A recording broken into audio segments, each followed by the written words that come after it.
The value of being a member of SJC far outweighs the costs. In fact, I don't think we can afford to not be a member of SJC. The history of SJC was really founded to help the private sector better connect with these national organizations of state legislators. And at the time NCSL was established, the private sector wanted to have a role. In 1975, they formed SGAC. The staff and members of the board were very helpful in directing me in how to get involved with the organization, and that led me to join the board only a few years after first becoming a member. So it's a wonderful organization that really wants member involvement, and I think that helps the members themselves because it gives them an opportunity to expand their skill set and do things they might not otherwise have had an opportunity to do. I remember at the annual meeting that there were always sessions on grassroots development, and I met a lot of people through SGAC who then, when I went into a number of states, Kentucky for example, when I went to work on a deposit issue, all of the people who were in the coalition there were people that I had met through SGAC. So it was a ready-made coalition. I already had working relationships with those people, and it was easy to just jump in. I had a trust level established with those people already. As a longtime government affairs professional, I have been in this business for well over 20 years. SGAC was actually my first entree into state government affairs. I had a friend of mine who said, you have to go find out about this organization, and as a result, I went back to the company I was working for at the time and said, we need to start a program. And it was on the basis of understanding about state government affairs through this organization that the company that I was working for at the time decided to go forth and put the resources behind such a program.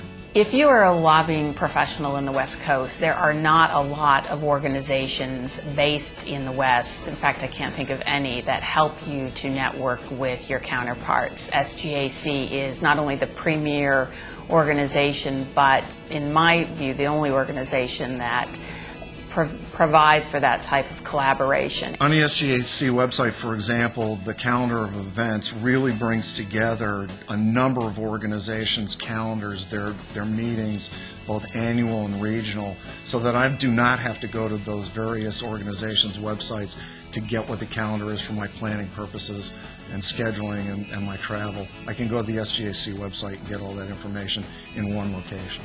I'm essentially a one-man shop.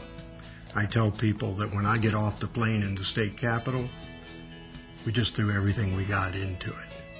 So that's my biggest challenge, is to be able to find a way to manage issues and to go into a state and have an impact. The Leaders Policy Conference is the best event for building relationships with legislative leaders. You get small group interaction with key leaders in the states. And we've also had an increased focus over the last years of bringing in more true legislative leaders that I think are the people that we need to interact with on a daily basis when we have key issues out in the states. So having more leaders at the conference every year has really added value to our membership. The relationships that I've built with my peers have absolutely assisted me in moving through my progression on my career as well. The real benefit for a legislator or a legislative decision maker from people in state government affairs is that they bring millions of dollars worth of value in good research, good information, and good background as legislators try to make good public policy decisions. It's kind of like having a staff backing up your legislative staff with good ideas and good information. One of the things I especially like about SGAC is the caliber of the people and the companies that they represent. For example, over a third of our members are Fortune 500 companies. And then individually, they're some of the best in the world at what we do.